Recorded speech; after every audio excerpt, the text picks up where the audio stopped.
नमस्कार, आप देख रहे हैं न्यूज स्टेट उत्तराखंड उत्तर प्रदेश और मैं हूं आपके साथ आशिमा त्यागी। आपके साथ मैं हूं आयुष सूर्यवंशी। वाराणसी में केंद्रीय मंत्री अनुराग ठाकुर ने बीजेपी के मीडिया सेंटर का उद्घाटन किया। वाराणसी के कैंटोनमेंट में यह मीडिया सेंटर खोला गया है, जहां से बीजेपी काशी क्षेत्र की चुनावी रणनीति साधेगी। काशी इसलिए भी अहम है क्योंकि पूर्वांचल का ये वो हिस्सा है जहां से प्रधानमंत्री नरेंद्र मोदी खुद सांसद चुनकर आते हैं और यहीं पर समीकरण बदल भी रहे हैं। दारा सिंह चौहान जो कि अब समाजवादी पार्टी में शामिल हो गए हैं, स्वामी प्रसाद मौर्य पूर्वांचल से आते हैं, वो समाजवादी पार्टी में चले गए हैं। ओम प्रकाश राजभर की पार्टी, वो पूर्वांचल से आते हैं, उनका दमखम पूर्वांचल में है, वो समाजवादी पार्टी के साथ चले गए हैं। बीजेपी यहां पर और मजबूती लाने की कोशिश कर रही है और यही वजह है कि यहां पर एक सेंटर खोला गया है मीडिया का, ताकि बीजेपी अपनी उपलब्धियां गिना सके। दूसरी तरफ वोटिंग को लेकर भी आप तस्वीरें देख रहे हैं कि आज पहले चरण में जो मतदान हुआ वहां पर किस तरह से लोगों में उत्साह रहा। तो ये ईवीएम में अब इसी के साथ जो प्रत्याशियों का भविष्य है वो कैद हो गया है। लेकिन जिस तरह से सुबह सवेरे से हम आपको तस्वीरें दिखा रहे थे कि लोग बढ़ चढ़कर हिस्सा यहाँ पर मतदान के दौरान लेते नजर आए, लेकिन अगर आखिरी बता दें कि समय तक 7 बजे की वोटिंग तक की बात करें, जो कुल प्रतिशत सामने आया हो उससे कहीं ना कहीं जो मिला जुला रुझान है वो मतदाताओं का देखने को मिला है। हालांकि अगर हमारे संवाददाता जो अलग अलग जगहों से हमें जानकारी दे रहे थे, उन्होंने कहा कि जो रूरल एरिया है वहां पर जो लोगों में जागरूकता है, मतदाता में जो उत्साह है वो ज्यादा देखने को मिला बजाय शहरी इलाकों के।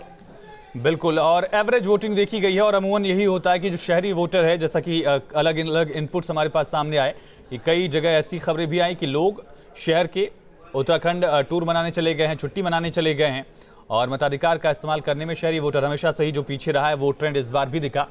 अब दूसरे चरण पर भी नजरें हैं, जहां प्रधानमंत्री नरेंद्र मोदी आज सहारनपुर में प्रचार के लिए मौजूद रहे। मुख्यमंत्री ने संभल से हुंकार भरी और इसी तरह से बीएसपी अध्यक्ष मायावती भी उत्तराखंड के रुड़की में थी, प्रधानमंत्री वहां पर गए थे। आज प्रधानमंत्री ने भी चुनावी सभा को उत्तराखंड में संबोधित किया।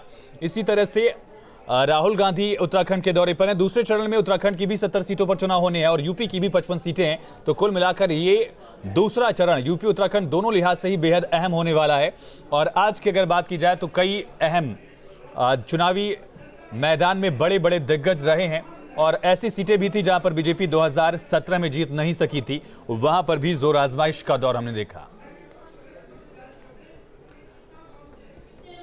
चाहे मथुरा की माठ सीट की बात कर लीजिए, शामली की कैराना सीट की बात करिए, और इसी तरह से हापुड़ में भी बीएसपी ने पिछली बार जीत दर्ज की थी। बागपत की छपरौली में आरएलडी के प्रत्याशी रमाला जीते थे।